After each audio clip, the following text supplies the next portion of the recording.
This conference will now be recorded. All right, so it says perils and cause of loss forms, but like I said, I'm going to throw in some valuation.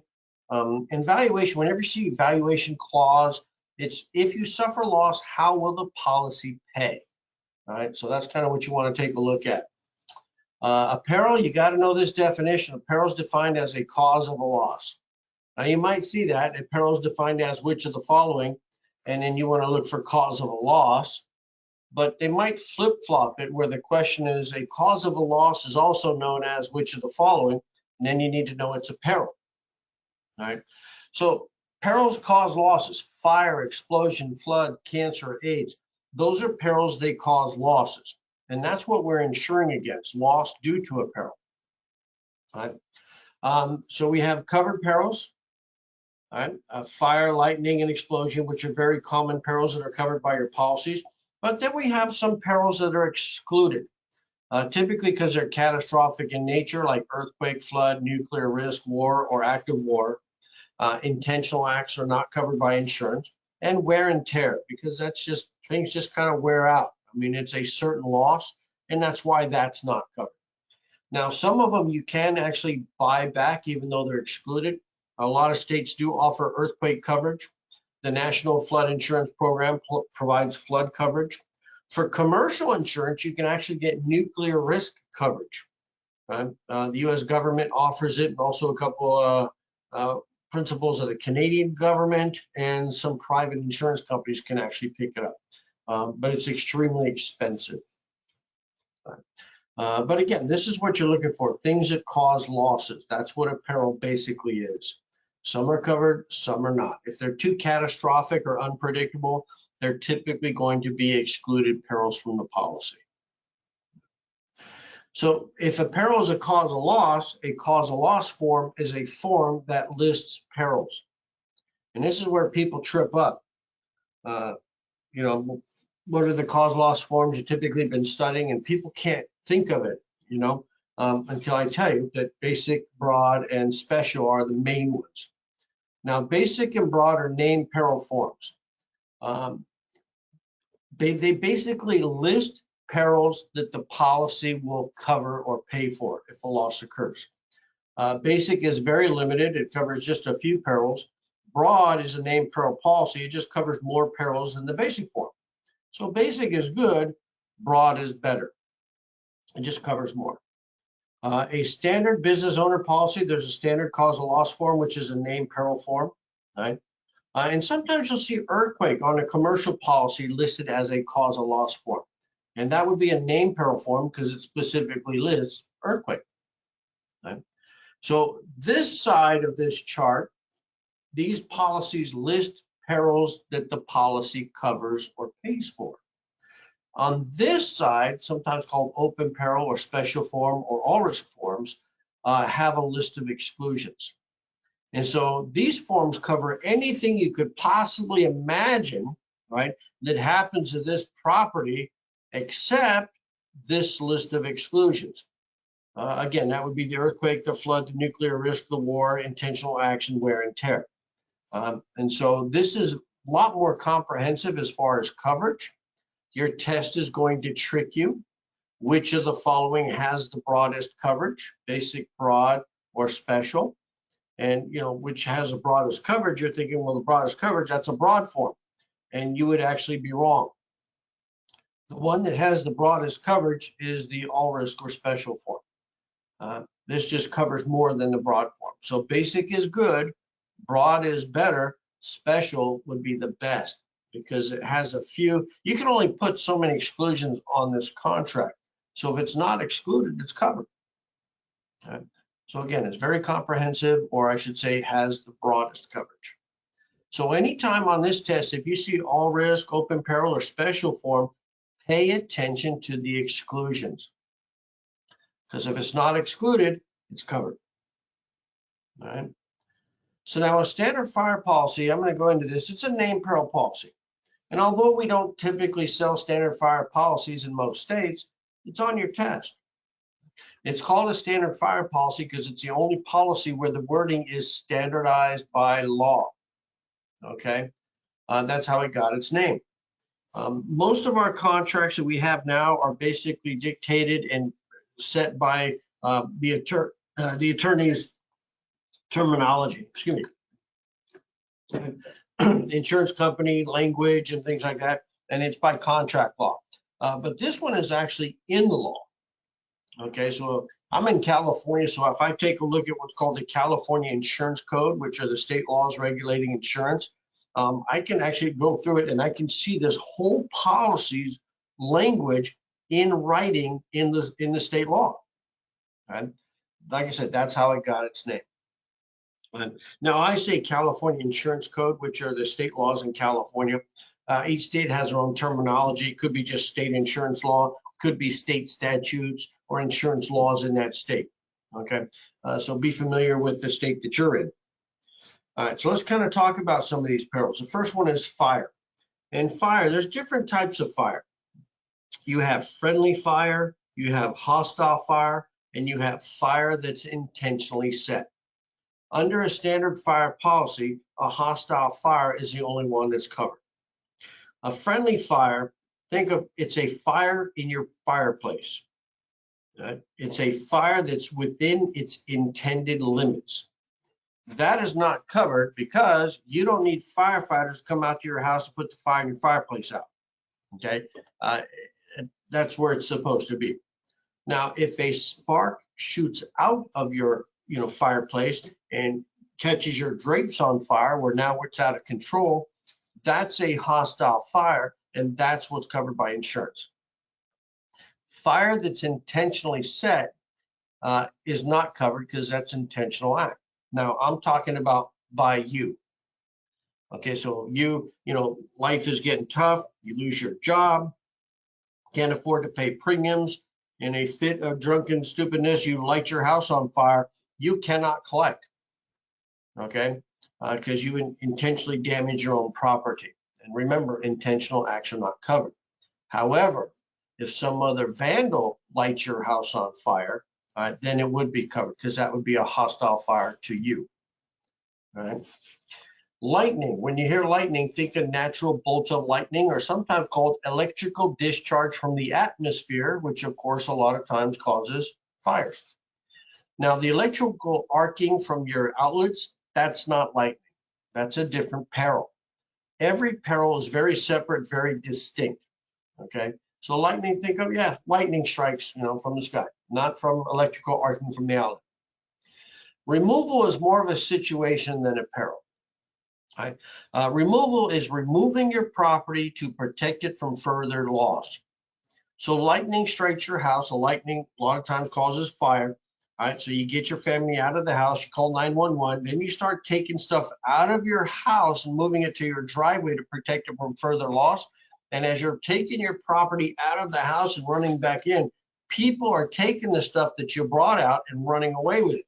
And so theft is not covered under a standard fire policy. But during a period of removal, you have all risk coverage. So the unavoidable theft during removal is actually covered. All right. Now, the standard fire policy kind of puts removal as a peril. All the policies after this one, removal is more of a situation that's actually covered in the policy versus listed as a peril. Right? And so a standard fire policy only covers these three things, but for an additional charge, you can add what's called extended coverage. Extended coverage is a package of 7 additional perils, which is giving you more perils to be covered by the policy. And I use these the abbreviations WHARVES, WARVs, all right, windstorm, hail, aircraft, riots, vehicle explosion, smoke. So this is a package. Right, so you buy the standard fire policy. For additional premium, you can buy the EC. And it's kind of pretty self-explanatory. Windstorm, which covers windstorm damage. Hail covers damage because of hail, okay? Aircraft. Now, this isn't covering your aircraft. This is covering an aircraft crashes into your house, okay, which caused a loss. That's what we're talking about. Riot, sometimes you'll see riot or civil commotion. There's a peaceful demonstration that gets out of hand and a riot ensues. This will cover riot loss, damage or vandalism to your property because of a riot, okay? There's individual vandalism down here, which is separate, but this is if there's a riot and that they destroy multiple properties in the same area. Vehicles. Now, this isn't your vehicle. This is some other vehicle, like some other driver without insurance loses control and drives into your living room. Right? They don't have insurance, so you can sue them and you're going to win because their car's parked in your living room. And it's easy to blame them, right? But they don't have insurance and they don't have money to pay for the loss. And so if you have vehicles covered, you could pay your deductible. The insurance company covers the cost to rebuild your living room. And then your insurance company takes over the claim and goes after the uninsured motorist to collect whatever the insurance company paid you to fix your living room. And this is a term called subrogation, where the insurance company pays you what you're legally entitled to, and then the insurance company takes over the claim and goes after the responsible party. It's a lot easier that way. If we, the company, pay you so you can go on with your life and then we deal with it, it makes your life a lot easier. Right? And that's called subrogation. Once in a while, you get a test question. A one-word definition for subrogation would be which of the following? And the answer is substitution. Okay, so the insurance company substitutes paying the claim and then deals with it themselves. You will get terminology and definitions or questions on subrogation probably 2 to possibly 3 times on your test. That's a very common topic. Explosion, right? That covers explosion, internal or external. Okay. Smoke covers smoke damage. You know, there's a hostile fire downstairs. That means it's going to do smoke damage upstairs. And that's kind of what the smoke damage is about. And so that's what extended coverage is. You got to know what these 7 perils are.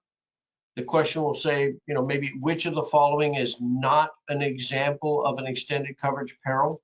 So if you know that these 7 are the extended coverage perils, then you know that earthquake and flood is not one of those extended coverage perils. So a lot of times the test is going to ask you which does not belong.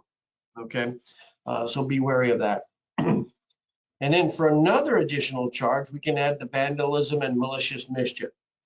And we'll cover that up until the property has been vacant or unoccupied for more than 60 days. All right, so if you're living in the house, you know, maybe you're out for an evening, someone breaks in and vandalizes the house, we're going to cover that. But if you take off for a vacation for more than 2 months and there's nobody house sitting, that means nobody's watching this property for 60 days. We're not going to cover vandalism loss after no one's been watching the house for 60 days. If no one's watching this house for more than 60 days, it kind of becomes a target for vandals. And when the risk increases, the insurance company doesn't want to cover it. You do need to know the difference between vacant and unoccupied. Vacant means no contents, no occupants. So think of you have a cabin up in the hills and you don't keep anything there. So it's vacant. There's nobody living there regularly and there's no personal properties being stored there. Unoccupied is think if you have a cabin up in the mountains and you leave it furnished. So it's unoccupied. Nobody lives there, but there are contents there. Okay. In either case, if the property is vacant or unoccupied for more than 60 days, the insurance companies will not cover vandalism loss. Right? And so these are perils. These cause losses. Right? So a dwelling policy or DP1, right? I'm going to go with the basic form, which is the first one, covers fire, lightning, and internal explosion. So remember, our standard fire policy covered fire, lightning, and removal, but our dwelling policy basic form covers fire, lightning, and internal explosion. So make sure you know the difference. So it only covers those 3 perils. But just like your standard fire policy, for additional charge, you can buy the extended coverages, which are those 7 additional perils. After you buy extended coverages, then we'll let you buy vandalism and malicious mischief above and beyond that. Okay, but you got to have extended coverages before you can purchase the vandalism coverage. All right. And again, if the property is vacant or unoccupied for more than 60 days, we're not going to cover vandalism losses. That's how you want to know that. All right.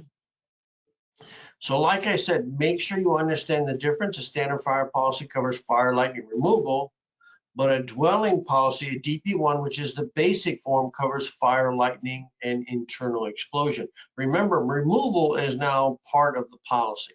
At the time of loss, we'll cover your property at another location. Okay, so make sure you know the difference, because I mean, this will be one of your answers. This will be one of your answers. The test question will say a standard fire policy provides coverage for which of the following, and you need to know it's fire, lightning, and removal. But you'll see this is one of the other answers. Or you'll get a dwelling policy basic form, or DP1, covers which of the following perils, and you need to pick fire, lightning, and internal explosion.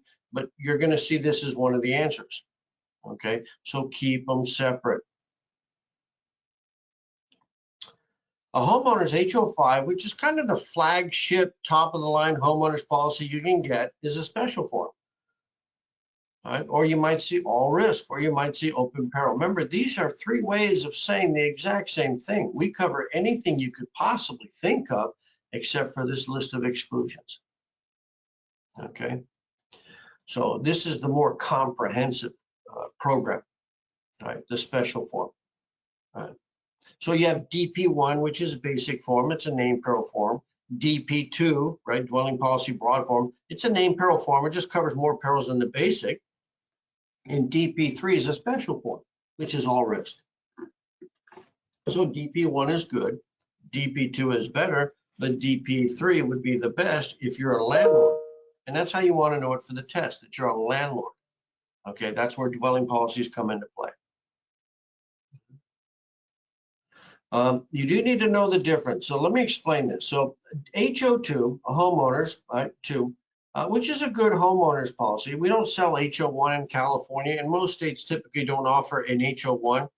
HO1 is a basic form, but if we don't sell it, I'm going to take it off the table here. So HO2 is a good policy. HO3 would be a little bit better, but HO5 is the best. All right. So, but I'm going to break it down to two. HO2, which is a name peril form. HO5 is an all risk form. Okay. So HO2, it lists perils we cover.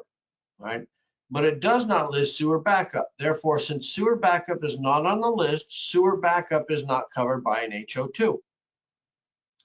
However, on an HO5, it actually lists sewer backup as an exclusion. So therefore, sewer backup is not covered under the HO5 also. Okay, so this does not list sewer backup, so it's not covered. This one lists it as an exclusion, so it's not covered. So I'm hoping you get the point that HO2 and HO5 both do not cover sewer backup.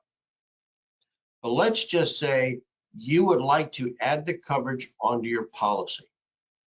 So, you know, with all the rains and everything going on and floods and everything, sewer backup is an issue. And so let's go ahead and pay additional premium and let's add sewer backup coverage to our policy. So with an HO2, you're going to pay a higher premium, and then we're going to add sewer backup to the list of perils. So now that sewer backup is on the list, it's covered. Okay, but over on an HO5, sewer backup is listed as an exclusion. So if we want sewer backup coverage, we pay additional premium, and then they take sewer backup off the list of exclusions. Okay, I'm gonna have to fix that typo. Yeah, so actually we remove it from the list of exclusions. So since it's not on the exclusions list, it's now covered. Okay, so remember, for a name peril, we pay additional premium when we add it to the list. Right? And for all risk, you pay additional premium and we take the exclusion off the list. So where it would be covered from here on out. So these are actually opposites of each other. This one we list what we cover, this one we list what we don't cover. Okay. Some other questions you might get, topics called concurrent causation. And this gets to be a whole nother language. This throws a lot of people off. And this affects the general insurance section of the test. Right? So concurrent causation, you have two perils work together. So I'm going to use fire removal and theft. So under a standard fire policy, theft is not covered. And we kind of talked about that. Okay. So lightning strikes your house, causes fires. Right? Remember, you get your family out of the house, you call 911, and then you remove your property out of the house, put it in your driveway or in your neighbor's yard to protect it from loss, and someone steals it. Well, a standard fire policy does not cover theft at all. It's not a listed peril. During removal, though, you have all risk covered. So even though theft is not a covered peril, during removal, you have all risk, and that unavoidable theft during removal is now covered. Okay. Another way of looking at concurrent causation is where you have two perils act in tandem. One is covered, one's not. Both are going to be covered. So another example would be lightning strikes your house. Lightning causes fire. The firefighters come out to your house and they dump a lot of water on the fire to put the fire out, but now we have water damage. Under a basic form, water damage is not a covered peril. So you have two perils acting in tandem, right? The fire and the water damage, okay? One is covered, one is not, and since they work together, both are going to be covered, okay? So lightning caused the fire, and in putting the fire out, we did the water damage. And since that's related, it's all covered, even though water damage is not normally covered by the policy. That's what concurrent causation is. Now, we also have another step further, the concurrent causation exclusion. So collapse, let's go with an HO5. Collapse is a covered peril under an HO5. All right, the property collapses. All right, but earthquake and flood are specifically excluded. So if an earthquake rumbles through and causes your house to collapse, right? So now we have collapse coverage caused by earthquake. So now we have two perils acting in tandem. One is covered, collapse, but one is specifically excluded, which is earthquake. And so if we have two perils acting in tandem, one is covered, but one is specifically excluded, then neither will be covered. All right. So remember, concurrent causation, two perils act in tandem, one is covered, one is not, both are covered. The concurrent causation exclusion, you have two perils act in tandem, one is covered, but one is specifically excluded, then neither will be covered. All right. We're going to take that a step further because our concurrent causation exclusion has an exception. If earthquake causes, or I should say earthquake or flood causes fire and explosion, your insurance policy will actually cover fire and explosion loss. So a lot of times a homeowner's policy is called a fire policy, okay? And so fire is covered pretty much no matter what, unless you intentionally set your own house on fire, okay? So an earthquake rumbles through, and in the collapsing of your house, it snaps a gas line, causing a spark when it snaps, causing explosion and then fire. The adjusters will actually come out and they'll assess the damage. They'll state that, well, 50% of the loss was due to the earthquake, 25% of the loss was due to the explosion, and 25% of the loss was because of the fire. The insurance company will only pay the 50%. They'll pay the fire and explosion portion, but they won't cover the earthquake portion because it's specifically excluded. Okay, so that gets a little tricky. And it takes a little bit of getting used to this. But remember, on your test, a lot of the states, it's 150 questions, and you need 70% to pass. That means out of 150 questions, you can miss 45 and still pass. That's a C minus. Right? So don't get bogged down by just one or two questions, especially the co-insurance questions. A lot of people don't seem to like math, but you're only going to get maybe 2 or 3 math questions. So you didn't fail because you didn't know math.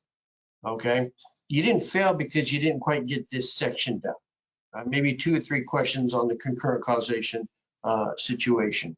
Okay, so again, focus on your other areas which are a little stronger. So now that's concurrent causation. Now we're going to go to concurrent coverage. So let's say we have a commercial building and you have 2 policies on the building. All right? So the building is valued at $250,000, and for some reason you bought a policy with company A for $150,000, and you bought another policy with company B for $100,000.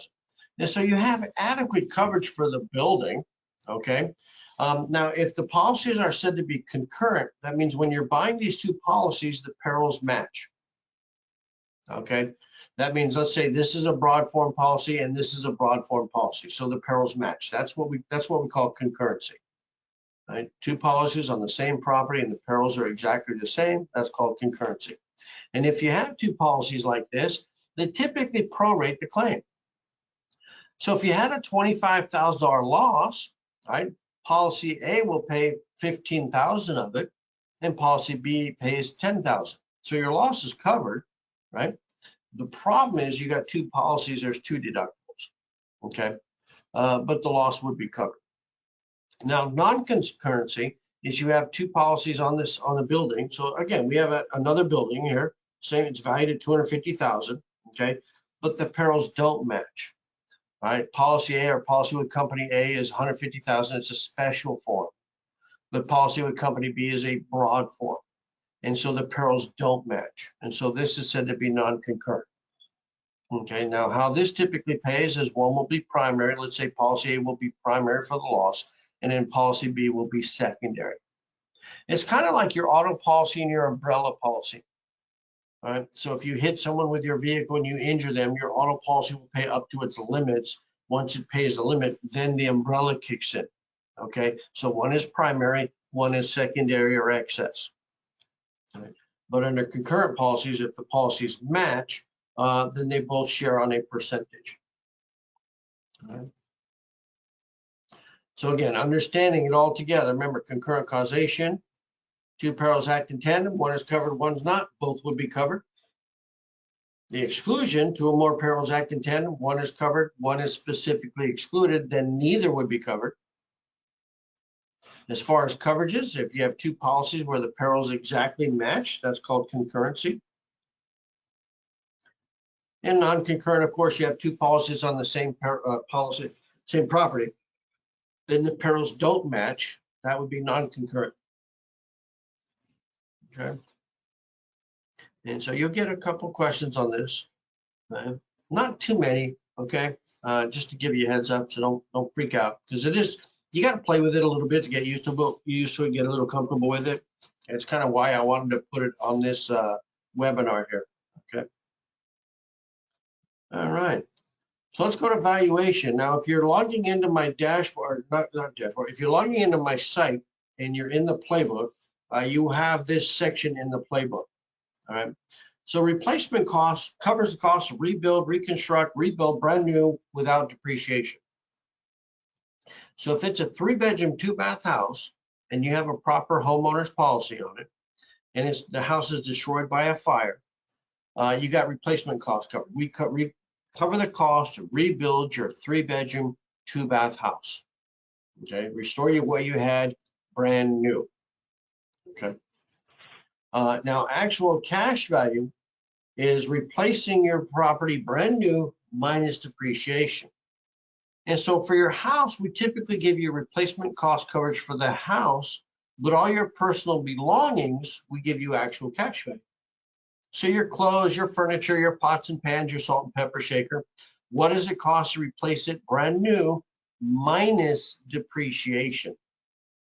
Okay, now this does get tricky, because they'll throw in some numbers that are useless, right?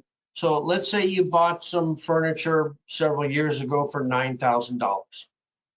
It's destroyed by a fire today. To replace your furniture, it's going to cost $11,000. Now, assuming $5,000 in depreciation, how much would the policy pay for this loss? Now, the original price of the furniture was $9,000, and that is a useless number. Okay, because actual cash values, what does it cost to replace it brand new, which is $11,000 minus the given $5,000 depreciation, and so our insured would collect $6,000 to replace that furniture. That's what actual cash value means. Now, some of you may actually get into the habit of whenever you see depreciation, you pick actual cash value as the answer, and that's not necessarily true. If you see replacement cost minus depreciation, that is the equation for actual cash value. But if you see replacement cost without depreciation, well, then it's still replacement cost. All right, so they do have the word depreciation in the question, but they're saying without depreciation. So that means this doesn't even apply. It's still replacement cost. So read the questions carefully. Functional replacement cost is we're going to replace something that this type of construction or material doesn't exist anymore. And so, we used to do a lot of lath and plaster, which, here and there, if you see some old movies and, the house is kind of torn down and you see the studs, which are the beams that are kind of holding the house up, and you have these little wooden slats that are nailed across it. And then what they do is they plaster it to seal it in, okay? And we don't really do that anymore. So now we just use sheetrock or drywall, okay? Kind of has the same function. It's just easier to, put the house together with that drywall versus the lath and plaster, because most people don't even do lath and plaster anymore, okay? So that's kind of an example, right, where a type of construction or type of material becomes obsolete. Same function, okay, same function, but different materials because it doesn't exist anymore, okay? Market value, if you ever see this, is what would the property be worth if it were sold? And a lot of times you might see this for vehicles. If someone totals a car, we just grab the auto trader or a newspaper, we find 3 people selling the same type of car they just totaled. We'll take the high, the low, the mid, we average it out, and that's probably what they would have gotten for it if they'd have sold it one day before the accident occurred. And that's where market value comes in. And the key word there is what would you get if it were sold, okay? Artworks, collectibles, antique cars, we go to a stated value or valued policy, right, where it's stated we will pay actual cash value for the loss up to the stated value. All right. So let's say you have a fine art, like a nice oil painting, a very expensive oil painting, and there's a fire. And in the fire, 1/4 of this painting is destroyed. Well, it's not a total loss because only 1/4 of the painting is destroyed. But we really cannot replace 1/4 of an oil painting or 1/3 of an oil painting. And so the insurance company will pay you actual cash value for the amount of the loss up to the stated value. That means in a partial loss, like 1/3 of this oil painting was destroyed, the company can actually pay you the stated value, right, to indemnify you. But then they take the artwork away because they basically paid for it, okay? So in a stated value policy or value policy, in a partial loss, you could still get a full payout. What I don't have here is something called pair and set clause. And that does pop up once in a while on your exam. Let's say you have 2 very, very unique candelabras, which is a set. Candelabras, those ornate candle holders. You see them in the old Scooby-Doo movies where they're going through the haunted house and they've got this candle holder with like 10 candles on it, right? And you've got a unique set of 2, a pair. One gets lost, damaged, or destroyed, okay? The remaining candelabra is not worth 50% of whatever the set value because it was part of a very unique set. So let's say the set together is worth $10,000. One of those candelabras gets lost, damaged, or destroyed. The remaining one is only worth $3,000. The insurance company will pay the difference between the $3,000 remaining value and the $10,000 set value. So you could get a $7,000 payout.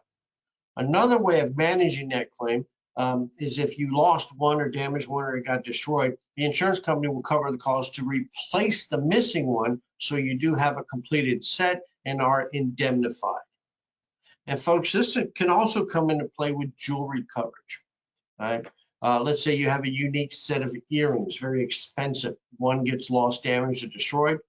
Same situation would apply, okay? Since it was part of a unique set, it's a different type of payout. Right? And that's called the pair and set clause. All right, that's kind of some things there. Now, if you have a dispute with the insurance company as far as how much should be paid on a claim, there's 2 different processes we could possibly go through depending on the type of loss. If it is a property loss, we'll typically go through appraisal. And it's a condition in your contract, right? Where if you don't want to dispute with the insurance company, you pick an appraiser, the insurance company picks an appraiser. These 2 appraisers pick an umpire, like Judge Judy, who hears both sides and makes a decision. And that decision is final. You agreed to go through the appraisal process, so whatever the umpire says, that's what's going to go into play, even though you came up on the short end of the stick, okay? For liability disputes, we go through arbitration. Same concept. You're disputing what the insurance company is going to pay on the claim. You pick an arbitrator. The insurance company picks an arbitrator. These two arbitrators pick a third arbitrator. Again, like Judge Judy, they hear both sides and they make a decision. And again, it is binding. Okay, that decision is final. That means if you agree to appraisal or arbitration, and the decision is made, you cannot appeal it and take it anywhere else. This is the quicker resolution of a dispute that's in your contract that you have to agree to, okay? Or forego this and go hire an attorney, all right? So at this point in time, any questions?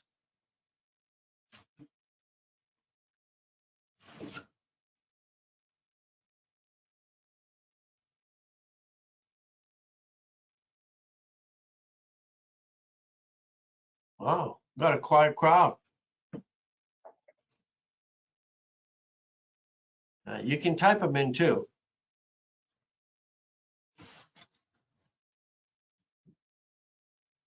No questions, Lauren. All right, cool. Is anyone in the Northern California area? I am. All right. So if you don't already have the information, reach out to me, because this Saturday I will be having a live cram course in Emeryville from 10 o'clock to 2 o'clock. Okay. Yes, I was informed of that. Got it. Perfect. Thank you. Got it. So if anyone else wants to jump in and are able to go there, and we will have a live cram courses, 4-hour training, and we are going to go through quite a bit of material. So just email me. I can give you the location, time, and you can jump on in. Okay. No additional charge for that. If you're already registered, good to go. Okay. All right. Well, if there's no other questions, again, if you haven't registered, consider it. Other than that, again, thank you for your time. Let me stop this recording here.